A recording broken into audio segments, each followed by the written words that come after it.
single you out, but come on in. There's some t-shirts up here at the front. Things to write things down with. Or the rolling papers, I have to decide which one yet. Good morning! Good morning! Today we're going to talk about Jesus. Okay, so I just say that because everyone's in the back row. I feel like that a little bit. So this is a good crowd. I get some good laughs already. It's good. I probably should speak more at cannabis conferences. This might be my new thing. So, well, good morning. My name is Tony Vann. I will go ahead and start. Is there a small? Leave a small for me, please. Are we good? Everybody good? Yeah, good? The medium and small. Okay. Oh, thank God. I'm going to score some bonus points with my daughter tonight. Okay, so my name's Tony Vann. I'm the co-principal of a company called Brownie, Mary, and Jane. This is not a commercial. I'm just telling you who I am. I'm hoping to give you guys about 45 minutes of rich, packed full information about marketing in the cannabis industry and how to basically leverage that to attract consumers. So before we begin, a couple of questions just to kind of get us going and thinking. How many folks are thinking about or doing dispensary stuff? Good. How about growing stuff? How about products such as dry, soil, lights, anything else? Anybody that's going to do the trifecta plus? I do all verticals. Okay.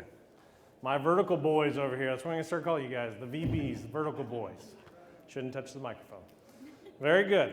Well, we're going to hopefully touch a little bit all of that. There'll be a little bit of question and answer at the end. We'll talk a little bit about marketing, the aspect here in Oklahoma, and then we're going to show you some tips and tricks at the end that may or may not blow your socks off. Anybody wearing socks? Okay, please keep your feet pointed down at the end. All right, there we go. What's marketing? Thank you so much for reading that joke. God bless you. Marketing. It's creating potential of connecting resources available to potential customers in need. Come on in. This is room 2. That is room 1. We're here. So that's basically connecting resources available to potential customers in need. So for instance, if I do not need size 6 shoes, I am not your customer. So please don't market to me. Make sense? Yes. Fantastic. Marketing is not sales. Sorry, but if you're a realtor, you messed it up for all of us marketers. There's difference. Marketing is basically the Air Force, if you will, the creation of your brand, the development of the process, all of the products available, and sales is taking that information and dropping it in. So when you guys are in the dispensary mode, which is basically a public or an out-facing mode, or if you're a grower, in other words, you're working business to business, trying to get a dispensary or other folks buying your stuff, or if you're a third party like a product, trying to get everyone to buy your stuff, you need to know what your audience is and how to sell that or how to position that. It's not advertising as well. Advertising is part of marketing. It's part of a full communications plan, but advertising is not marketing. And finally, marketing is promoting fish in March. This is my best example, and you're like, what the hell does fish have to do with cannabis, right? Here's the deal. Anyone wonder why everyone's selling white, delicious fried pollock in March? Why? Think about it. Arby's sells 2 for $5 sandwiches. Popeyes sells shrimp. It's because it's Lent. It's because no one can eat meat if you're of faith, right? So according to Legal Seafood, a 20% higher rate of seafood is compared to the preceding 40 days. In other words, anytime prior to 40 days, everyone was eating meat, chicken or something other than fish. And then everyone eats fish. That's why people are marketing to you right now for fish. Same thing goes with cannabis. At some point, you guys need to find that gap and start promoting. Let's talk about the landscape in Oklahoma. This is the reality. This is how you are. Congratulations, you thought you were going to file your certificate and become rich, right? Isn't that what we all thought? I did. It's a lottery, baby. No, that's not how this works. According to the Omamach, which is the worst Oklahoma authority name ever could be chosen. Good Lord. Good job, guys. As of April 15th, 2019, 100,672 patients have filed. These are filings. 1,267 caregivers have filed. 4,082 businesses have filed applications. And they have granted or received 2,464 grower applications, 1,317 dispensaries, and 684 processor applications. The state of Oklahoma has 3.5 million people. There are 77 counties in our great state. Seems like a lot, right?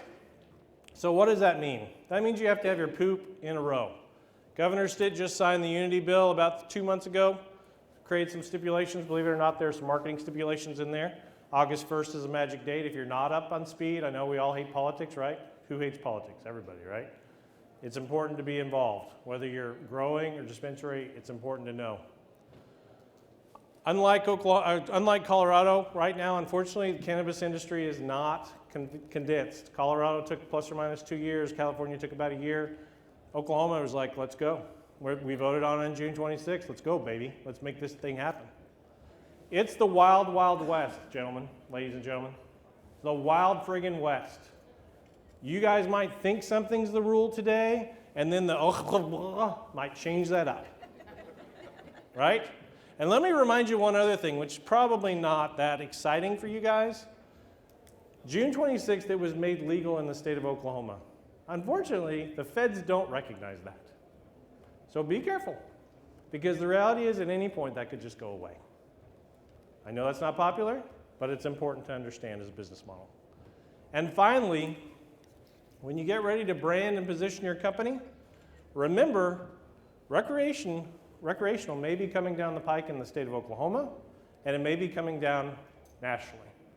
So, if you're sitting around a Pizza Hut, and you're like, what are we gonna call our place? And we say, it's gonna be Mid-Awesome. That is awesome, until it becomes recreational.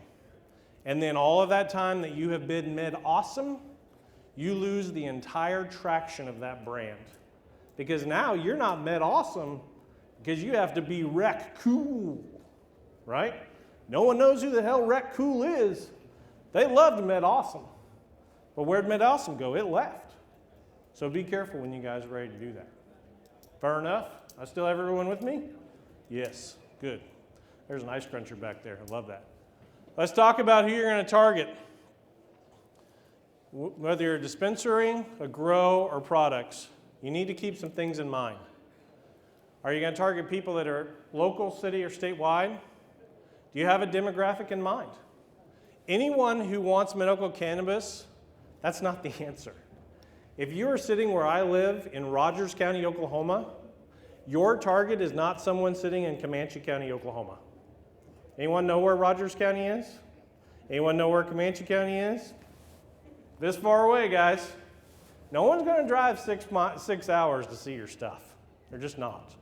And right now, as far as I understand, delivery is a little iffy. So, what's the cost per customer to acquire? One of the things you guys need to think about is, it's good right now. Like, it's good. I run into so many people, oh my God, it's so good. Like, everyone's just coming in, it's so good.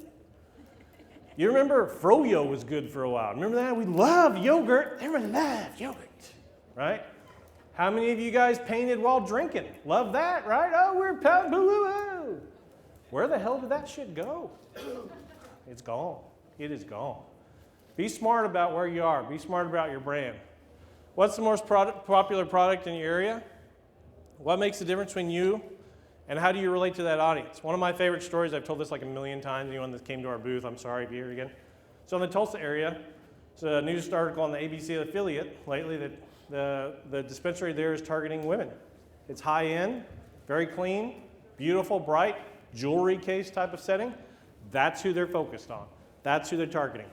Now, with a show of hands, how many women actually make the decisions in our lives? Right?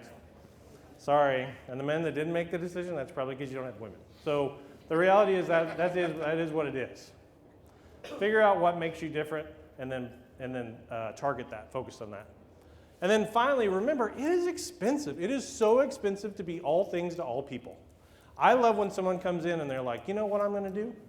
I'm going to have a high-end boutique. I'm going to do a middle-end culture type of thing. And then I'm going to do some low-end gummies. That is awesome. Now let me talk to you about that a little bit. Your high-end people are going to be reading and looking for influencers at a different level than the low-end people. So literally you're going to be spending marketing dollars and advertising dollars to market every segment. And it's 3 times as much as if you had just focused on one thing. So be careful. Fair enough? Still got everybody? We're good? Let's talk about budgeting. Who has a marketing budget in their business plan? Anybody? 1, 2, 3, 4, 5, 6. Give yourself a hand. Congratulations. Yeah. As a marketing guy, so the last 35 years of my life, I know I started when I was 12. Marketing has been everything I've done, not sales, marketing. And unfortunately, marketing is the last cart in the roller coaster. It always gets added on at the end, right? So I know how much my product's going to be, I know how much my facility is going to be, I know what rent is, overhead, blah, blah, blah. And then someone says, hey, how do we let people know? Oh, you know what we're going to do? We're going to get on Facebook. That's what we're going to do. We're going to get on Facebook. And we're going to spend $50, and we're going to get 1 million influencers, and it's going to be awesome, right? No, it's a plan. It's an integrated plan. So here you go. I don't know if anyone else will tell you this, but this is generally what you should spend. Your budget should be for branding and promotion. That is a real brand. That is not a 99 cents or $99, 1,000 logos on the internet. That's something that you guys have. It's custom. It's yours. Think about brands like Coca-Cola, McDonald's, Burger King, Subway, Pickett.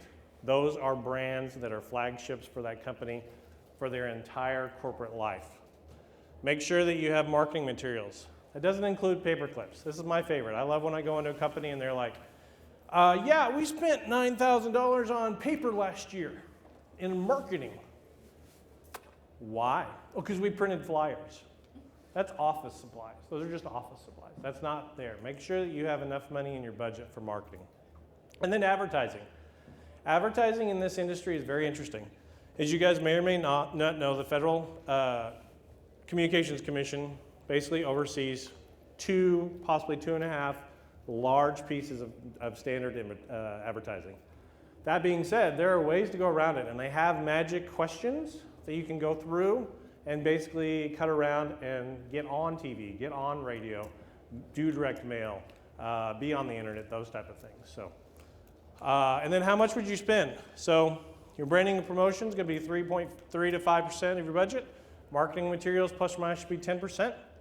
And your advertising should also be about 10 to 15%. So you should look at your gross budget being between 20 and 25% for all of this stuff. Okay? Sometimes that shocks people. That's a successful formula. So after that, we got to develop a brand. That's not just your logo. This is how you leverage those people. This is how you engage those people. Now that you've found your audience, now that you've found your budget, here's the deal. Do not create a high-end brand if you're trying to meet people that are going to pay, I don't know, $60 an ounce, $50 an ounce, $30 an ounce, right? Make sure that your brand meets the consumer's expectations. Make sure that you have a brand mission. What do you believe? Pick it. Tom's Shoes, right? They believe in when you buy a pair of shoes, they're going to ship a shoe off to Africa. What is your story? Why are you here? Did you just come in here because you basically are like, $2,500, I have a heartbeat, I never went to prison, I'm going to make $3 million? Fine, call yourself Fortune Seekers LLC. I don't care, right? But what if you're someone like me who had a friend that had been going back and forth to Colorado because they had terminal cancer and that they basically had to do things that they probably wouldn't normally do to save their child or to help with some healing or some pain management, right? Maybe that's the story you tell. Figure out what your brand mission is for your company itself. And then tagline that goes along with it, and make sure you have brand standards. Brand standards is basically a guide. It can be 2 pages, 3 pages. It can be a huge book.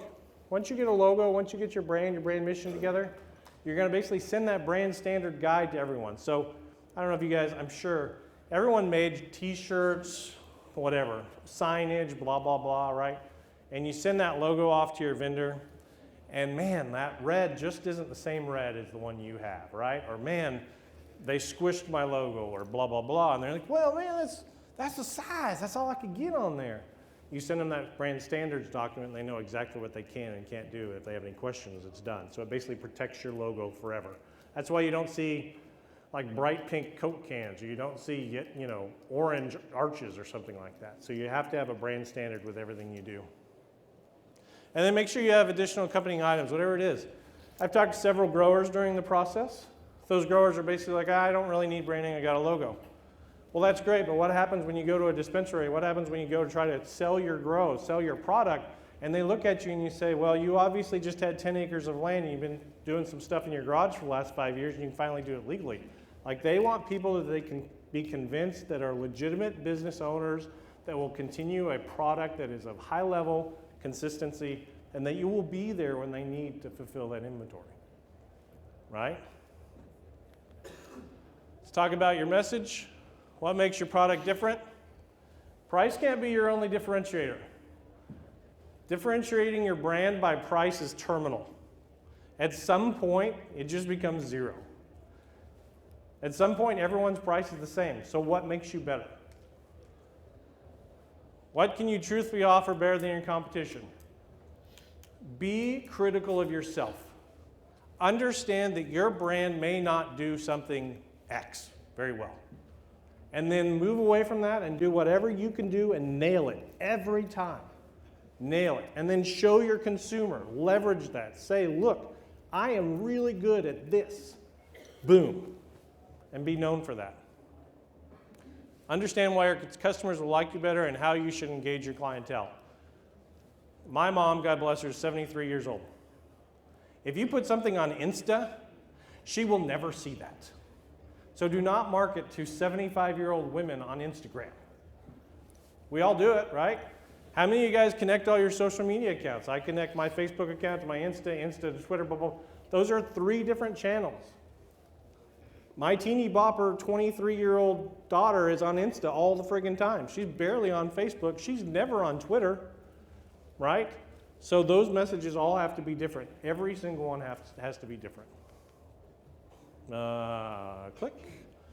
Let's talk about executing the campaign and how to leverage that. I'm going to slow down here a little bit, let you kind of, we got to shake it out, Tony Vann. Shake it out. Everybody, is this a selfie? Are we doing selfies? Where's my, Michaela, get my phone. Oh, okay. I'm over here, just so you guys know. You seem to be over here a lot. So, oh, thanks. One fan, I'll sign that later. This is all the shit you need. This is it. This is the most important slide before I show some stuff that will freak you the hell out. You gotta have that logo. Everything needs to be branded and branded well. Do not let anything out of your site without a logo, a website on it. Telephone numbers used to be something, but not. The other thing, which is my pet peeve and my favorite thing to make fun of people of, is don't send me a postcard with your logo, a website, and then icons for social media. I don't know if you've noticed this or not, but when you push your postcard, it doesn't go to your social media. It's weird. I know you're on Facebook. I know you're on Insta. If you want me to go to a certain channel, do an @ or a / and give me your handle. Don't just put the Pinterest. I'm on Pinterest. I don't care, right? Be careful with that. Make sure your social media is on point all the time. Every time. If you, I'm going to come back to Insta, I'll go to Facebook, but if you're on Instagram, choose one filter. Don't show me 27 filters all the time, because then I don't know who you are. Oh, they've used this filter and then this filter. And take good photos. Look at the background. If you're trying to take a picture of your amazing showroom or you got great cases, you got good products, move trash cans out of the way, right? Take coffee pots off, whatever, right? Make sure it looks amazing. I want to be there. We just had a client that shot some stuff and they were like, hey, we shot some video. And I looked at it and was like, hey, it looks like you're in prison. Like, it's dark, it's yellow, I don't want to be there. Like, what the hell, right? Make sure you nail that. Marketing material. If you don't need a brochure, then don't get a brochure. right? So like I said, I've been doing this for 100 years. I need a brochure. Do you? Do you really need, wouldn't a rack card be better? Yes, ma'am. Will there be time for Q&A after? Yes. So please hold your questions till afterwards. You're a brave soul, and I love you for that. Yes. So make sure you have the right marketing material. I will tell you, I have run into 3 people that did not have business cards today, or yesterday. If you don't have a business card at a convention, go home. Like wrong, like just wrong, right? Make sure you have your stuff. Don't be afraid to listen and adjust your marketing efforts. Now, theoretically, because I have a fancy suit and my girlfriend makes me wear this little thing, I'm supposed to be an expert. But the reality is, all great plans change. So, you set up a marketing plan, you set up your advertising plan, and then you put it out in the field, right? It's like fishing. And then you start cranking. Oh, I got a bite. That's cool. I got a bite. Oh, I got one. Bring it back. Must be working. 2 hours later, 3 hours later, the sun gets a little hotter. Maybe my boat shifted out a little bit. I didn't troll right. Then I come back, throw my fish out. I can't get anything. Got nothing. So I change my bait. I go from worms to crickets, crickets to snails, snails to my Aunt Peppy's biscuits, like whatever the hell they're eating, right? And you make sure you do it every time. You make sure you get that every time. So listen, and I'm going to show you here a little bit. And then advertising materials. These are all on the table. Excuse me. I just died, joking. These are all on the table. How many of you guys have bought outdoor billboards? Anybody? Billboards? Billboards? Yep. Easy buy, right? No regulations. I just pay money. It's good to go. Everybody's buying billboards. Think about direct mail. Believe it or not, in this industry, it's fairly effective. Back in the old days, I used to think that 5% conversion rate was spectacular. Today, in a normal industry, 0.5 to 1% is amazing. We've got clients that are doing 2 to 3%, which is amazing, which is really great. I don't know why, don't screw it up for me, but it seems to be working so far. Radio, digital advertising, geofencing, outdoors, which is billboards, and then TV. Just remember, federal regs are in place, so be flexible. When I send out a direct mail piece, I'm not Brownie, Mary, and Jade Cannabis Marketing. I'm BMJ Industry Specific Marketing. No one cares. They get my stuff, they start reading and go, these are cannabis guys, right? Doesn't matter. My website is browniemaryjade.com, not a commercial, just it is. In real life, my also website is bmj.agency. Has nothing in there that's slang or any term. It works out real well. Let's talk about pitfalls to marketing and advertising. Do your homework. Don't let a salesperson determine your campaign, develop your campaign. If you let the billboard guy do some artwork and you let the radio people do your production and then you let your sign company do your design, it all looks different. Have one person, internally, externally, be your brand manager. Have that person oversee everything so it looks and sounds the same. It's amazing that way. Don't overpay for marketing. I love and hate this. Hey, guess what? The people that aren't in the business want to get in the business. And they want to get in the business and they might charge you $1,000 for 5 radio spots, but because you're a cannabis business, we're going to charge you $2,000 because it's really tough for us to get you on the station. Is it? Is it really? Not that much, right? So be careful of that. Be aware of the changing Oklahoma regulations. We talked about the Oklahoma has really got some things going on right now. They're moving fast too. It is the wild, wild west. Be cognizant of that. Stay up on the rules. Pay attention to your marketing and what the response is. We talked about that in the fishing. And remember, it's an ongoing process. I love when people say, I've placed all my ads for this year. I can fall asleep like Snow White. No, Not at all. Because when you place all those ads and the telephone doesn't ring and your contact forms on your website don't jitter, you have a problem.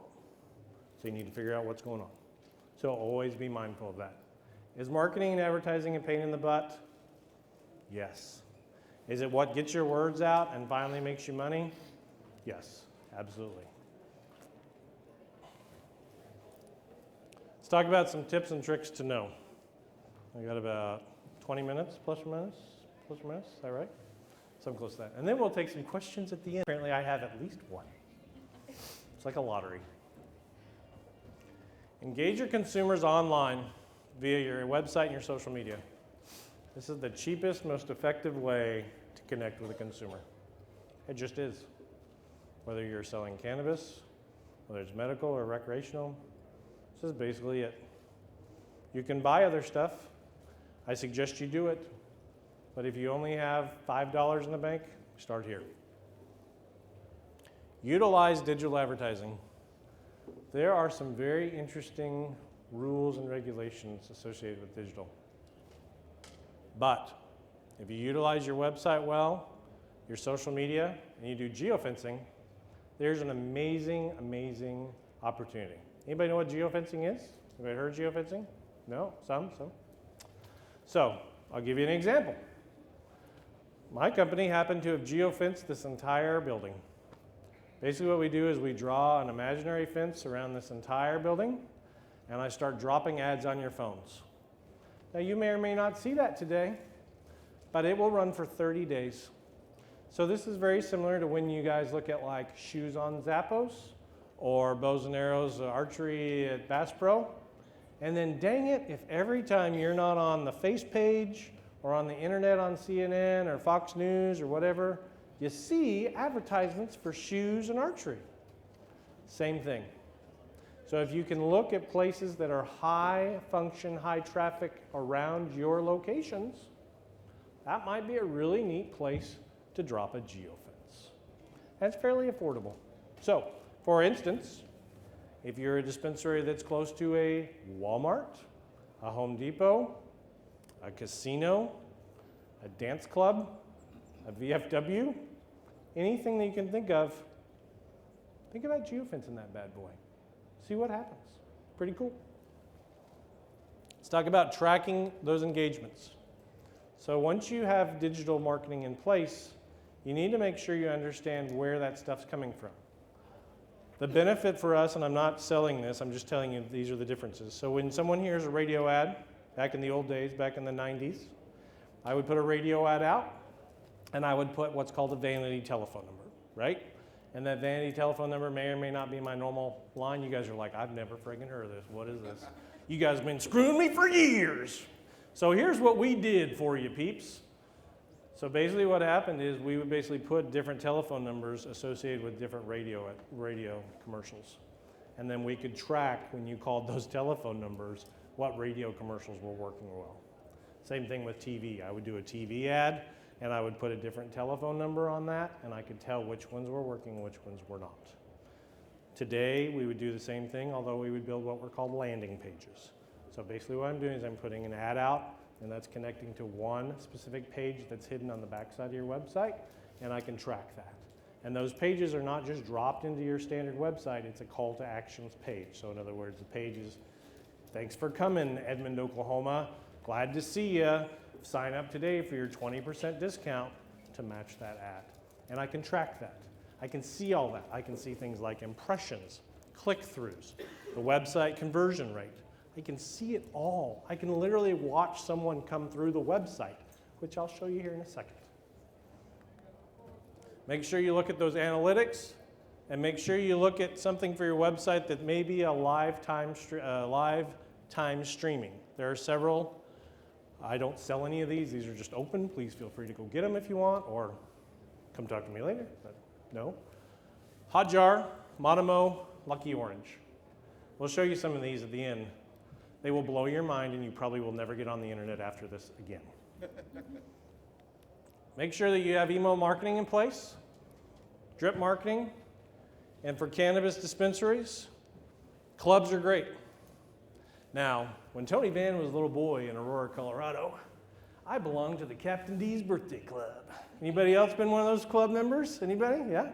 And every 2 weeks before, come on in, oh, there's Mikhail. Every 2 weeks before my birthday, I'd get a little postcard in the mail, 4583 South Fairplay Street, Aurora, Colorado. And it would say, Tony Vann, come on in, because we have a fish dinner for you. Well, the problem with Tony Vann is, at 9 years old, the Oldsmobile Tornado did not allow me to get down to Captain D's. So guess who had to take me? My mom. And my mom, well, she was shit out of luck. She had to pay for her food, right? So the $2.99 kids meal got them a $16 conversion rate. Same thing for you guys. Start allowing people to become members at a dispensary, connect with them through an email marketing campaign, drip them, and then offer them promotions or ideas to bring them back. Okay? It's pretty ingenious, huh?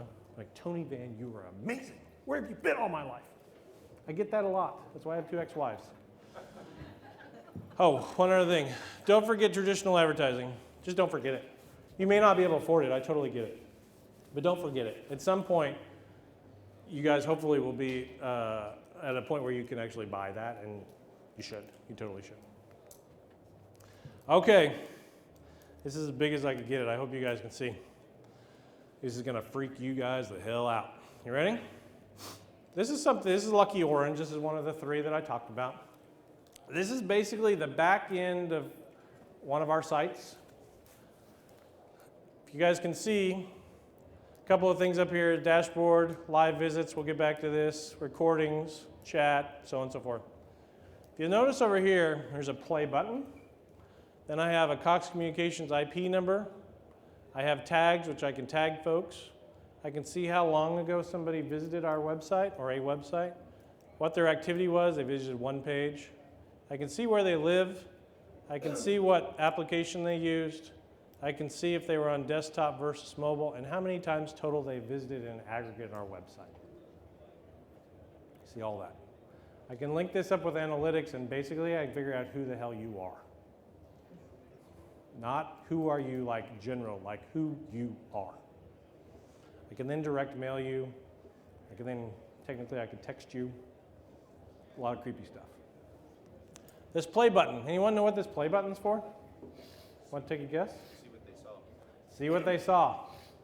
So you'll notice down here, so 1, I'm trying to read. 24 seconds, 7 seconds, 51 seconds. This is 5 minutes, 9 minutes. These people are on this website for 9 minutes. As this gentleman indicated, I can hit that play button. I can watch everything that they did. Like I was just watching over their shoulder. I can see what my website performed, what they were interested in, what they were not interested in. And if I'm lucky enough to have somebody that works for me, when someone comes in, it bings. And I can flip over to Live Visitor, and I can watch you live. Like I'm sitting right next to you. And if I really wanted to, I can hit this chat function, and I can say, "What's up, dog? Welcome to my house. What do you want to chat about?" Or, creepier, I've noticed you've been on my website a couple of times and you've been over to the About section. You want to talk? You know, I mean, like, but think about that. Think about the power of this alone. Not counting the social media analytics that go back that Facebook basically gives you for free. And the Google Analytics that, oh, by the way, how much do Google Analytics cost? Nothing. Free. Right? Let's talk about the next piece. This is dark, I get it. This is called heat mapping. Anybody know what heat mapping is? Anyone familiar with heat mapping? Yes, ma'am. Good, good. Yes, sir. Great. Once again, pulled my website up. These little pieces here are basically indicators of where people visited. So I can track and move around my website based on what's hot and what's not. It's kind of like weather. When it gets yellow and red, it's hot. Green, it's medium, and blue or nothing is cold, right? So I have a website here that people are hitting out here. And they're hitting a lot on the about us and some on the who we are. And thank God they're hitting a lot of contact us. Yes, right? Because the whole goal is what?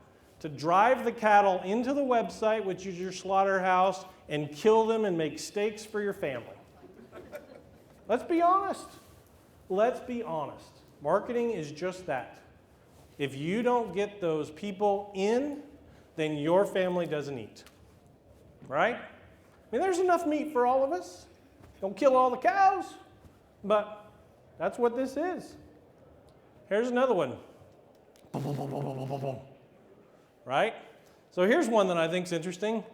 Apparently, those are 2 gunshots to the head. Like, I don't know why.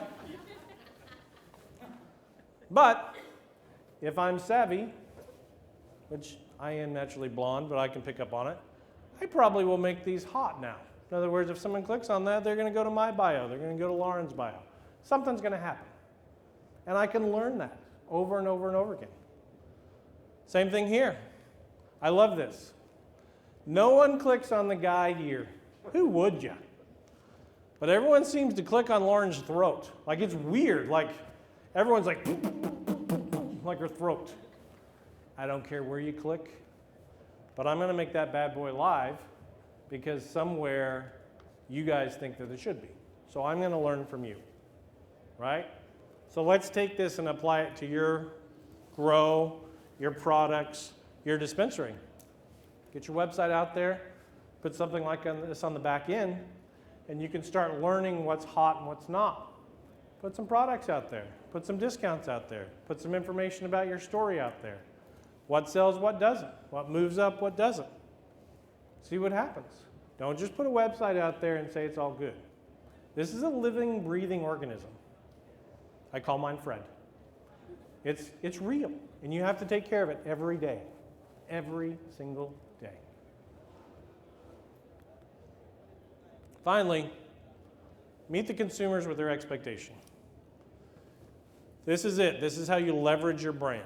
Once you get all of this crap bundled up, which I know you're like, oh my God, what am I doing? Like, I could just go back and do what I did before. I was selling insurance. It was a pretty good living. I got it. Right? Meet your consumers' expectations. If you put something out there, if it's tight, it's sharp, they need to walk into your location. They need to do business with that expectation. Oh, you're a high-end place. Oh, you're a grower in Vann. Oh, I get you. Not, who the hell are you? Can you imagine someone walking up to me and saying, wait a minute, you're from Guyman? Like, it just doesn't work. It does not work. Make sure you do that. Make sure you connect. If you're branding a speakeasy, don't have sports memorabilia in your place. Think about it. Think about it. It's easy right now. I get it. It's easy right now. I happen to know that Pryor, Oklahoma has 6 dispensaries. Pryor, Oklahoma. How many of those are going to last? Right? Yeah. And let me throw one other mix in here, and I'm going to freak you out. You know who just made a pretty big deal with CBD? CVS, Walgreens, I guess it's Walmart's coming down the pike. If the feds make this national, if they make it legal, is your brand going to be able to sustain that? Think about it today. I used to go to a Rexall pharmacist, right? His name was Rusty. I'd go there, Rusty'd say hi, I'd know where everything was, fine. Then CVS moved into my town. I don't give a shit about CVS. I mean, let's just be honest, I don't care. But I started stopping going to Rusty, and I started going to CVS. Why? Well, CVS has milk. CVS has Coke. CVS has snacks. Rusty's pretty much just a pharmacy, right? Don't become Rusty. Don't be that person. Don't be that place. Train your staff to be marketers. When someone comes in, I'm so glad to see you. Thank you so much for coming. How did you hear about us? Tell us a little bit more about you. We're so glad. Oh, did you enjoy your experience? If you'll take this little piece of paper, fill out our survey, we'd be happy to give you 10% off next time. Buy one, get one free. Whatever you want to do, whatever you can do, right? Make sure your staff, those are your frontline soldiers, make sure they're good to go. Follow up with surveys and incentives. We get a shit ton of them. I get it. We get a ton. I stay at a hotel, and 30 seconds later, I get a, did your maid do a good job fluffing your pillow? I don't know. I have no idea, right? But I fill the stuff out. Believe it or not, people fill that out. It helps you understand your business. It helps you get where you need to be. Okay, I gotta take a breath. That's it. That's what I got. I love it's silent. Once again, it's like church. All of these people, you guys have paid good money to be here. All of these people obviously want to do business with you, but more importantly, they are all information packets. Please go around and ask them questions. I don't care if you come see me. I mean, I'd love for you to come see me, but it's not just about this. It's not just about making a sale. Come see things that you guys may not be able to do. This is the first time in Oklahoma that we've ever been able to do this. A year ago, literally, we would not have been able to have this convention, right? So take advantage of the people, take advantage of the opportunity, and I hope you guys really enjoy CannaCon. Thanks. Thank you guys.